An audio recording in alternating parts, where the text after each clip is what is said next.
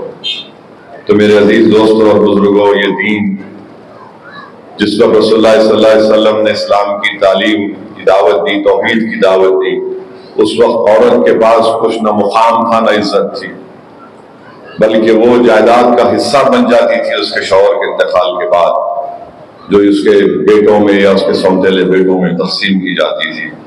والدین کے ساتھ حسن سلوک، جہاں پر قرآن نے ہم کو، اللہ نے فرمایا کہ اس تک مت کرو۔ آج ہم دیکھتے ہیں کہ ہم کس طرح ایک ایک واقعات کس طریقے سے ہمارے سامنے آتے ہیں۔ رحمت اللہ عالمین صلی اللہ علیہ وسلم نے فرمایا کہ اپنے باپ کے آگے مت چلو اور اپنے باپ کے بیٹھنے سے پہلے مت بیٹھو۔ آج وہی اولاد اس امت کو ایسے ایسے واقعات ہم سنتے ہیں ماں باپ سے برتاؤ کے کہ شرمندگی محسوس ہوتی ہے۔ اور رسول اللہ صلی اللہ علیہ وسلم کی حدیث ہے کہ جنت کی خوشبو 500 سال کے سفر سے دوری پائی جاتی ہے، مگر والدین کا نافرمان اور رشتہ توڑنے والا جنت کی خوشبو کو نہیں پائے گا۔ تو اس چیز کو ہم کو یاد رکھنا ہے۔ بہرحال میں زیادہ وقت لیے بغیر کہوں گا کہ رشتہ داروں سے اس میں سلوک، پڑوسیوں کے حقوق، اور رسول اللہ صلی اللہ علیہ وسلم کی حدیث ہے کہ رسول اللہ صلی اللہ علیہ وسلم کی خدمت میں عرض کیا گیا کہ رسول اللہ صلی اللہ علیہ وسلم فلاں عورت کے بارے میں سنا کہ بہت نماز پڑھتی، روزے رکھتی، خیرات کرتی، مگر ساتھ ہی ہمسائیوں کو بہت ستاتی ہے۔ تو رحمت اللہ علیہ صلی اللہ علیہ وسلم نے فرمایا وہ دوزخ میں جائے گی۔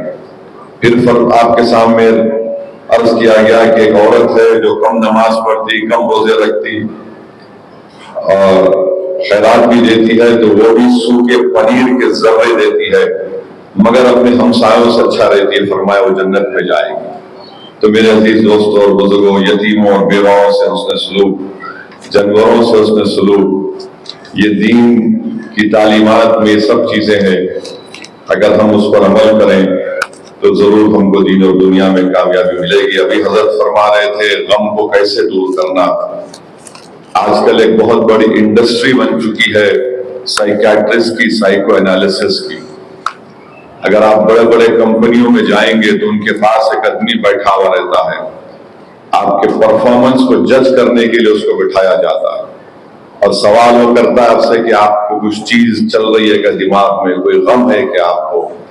یاد رکھیے صحابہ کرام نے اپنی زندگی ہمارے سامنے رکھی، ہمارے کو بتلایا کہ جنگ بدر ہے، باپ کی لاش ڈالی جا رہی ہے، بھائی کی لاش ڈالی جا رہی ہے، مگر ان کو غم نہیں ہوتا تھا۔ ان کو غم جب اس وقت ہوتا تھا جب وہ دین سے دوری اختیار کرتے، سنت رسول سے دوری اختیار کرتے۔ تو ہم کو ایک طاقتور بننا ہے ذہنی طور پر بھی۔ یہ سب لوگ انسان کو کمزور کر کے چھوڑ دیتے، بالکل کمزور، ایک انڈسٹری بن چکی ہے، یہ دوا لے لیجئے، وہ دوا لے لیجئے۔ ٹھیک ہے اگر کوئی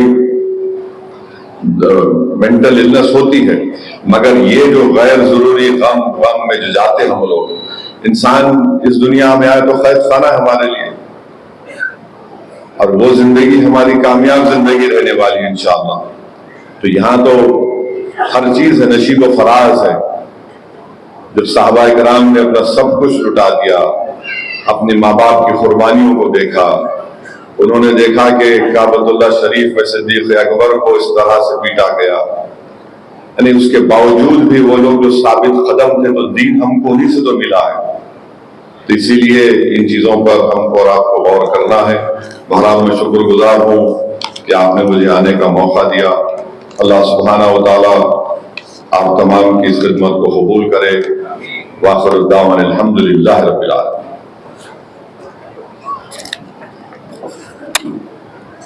بہت بہت شکریہ، جزاک اللہ خیر۔